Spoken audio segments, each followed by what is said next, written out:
Citing the government's inability to get a budget passed in 2013, Israeli Prime Minister Benjamin Netanyahu has called for early elections.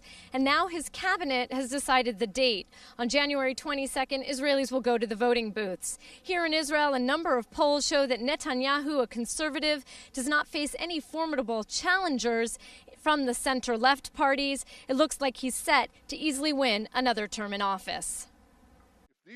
Netanyahu's popularity at home has grown since his now famous diagram-wheeling speech at the United Nations. A new poll by Dialogue, conducted under the auspices of Tel Aviv University, found that 45% of Israelis surveyed were satisfied with Netanyahu's performance.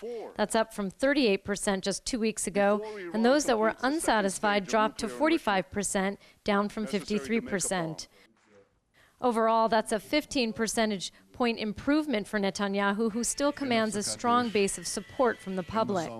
The poll found that 57% of Israelis would vote for him again.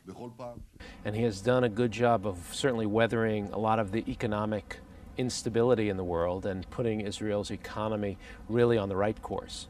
That's one thing. The security issue, in general, the security in the country is very good, and citizens feel secure. And they really feel that he's taking the Iranian threat very seriously, leading discussions with other world leaders to increase the sanctions, threatening to possibly attack the Iranian nuclear reactors. So they feel that there is someone who's in charge. The Dialogue poll found that Netanyahu's closest rival is ex-Kadima head Tzipi Livni. But the politician who left the Knesset this year is still a distant second, coming in with only a 28% approval rating. Livni has not officially announced her plans to re-enter politics, but aides say she's likely to form a new party. The wild card in the election is former Prime Minister Ehud Olmert. Most pundits expect he will jump back in the political ring after being exonerated from most of the corruption charges that drove him out of office in 2009. The best thing he has going for him is that he was prime minister. And even though he didn't do well in the Lebanon war, he's experienced war.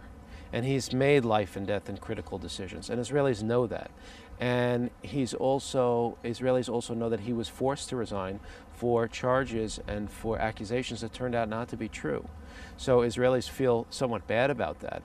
At the same time, he's an excellent politician, and everyone who's worked with him and worked for him and worked alongside him has wonderful things to say about him, and he really has that people personality that can get things moving in a government. If Olmert gets back in the game and forms a new party, he will likely pick up votes from disaffected Kadima voters and take some of the party's seats in the parliament. But it's unlikely he can persuade right bloc voters to abandon Netanyahu. Olmert may become a player again, but for now, he won't take center stage.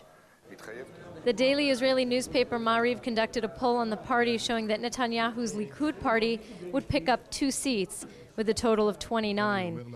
His overall coalition with ultra-Orthodox parties would also fortify its position with 68 seats. The center-left bloc would fall to 52 seats.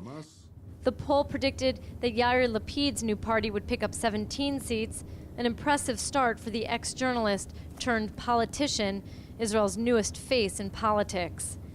The Labour Party would also win 17 seats, but the poll had dire results for Ehud Barak's new party, Atzmaut, projecting it wouldn't even pick up enough seats to qualify. With the U.S. election less than 1 month away, many political analysts point out that it's the ideal time for Israel to hold elections. Some add that it also benefits Netanyahu's new timeline of waiting until the spring to push for possible military action against Iran. They're going to have an election in November, and whether it's Romney or Obama, there's still a transition period until January 20th, which will lead us right into the Israeli election.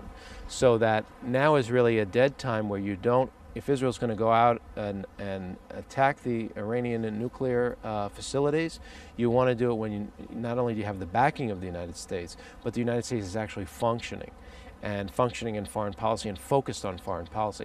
And that's only going to happen after January 20th, and probably not even January 20th, a month after that, which puts us in February or March, which is right on the Prime Minister's timetable.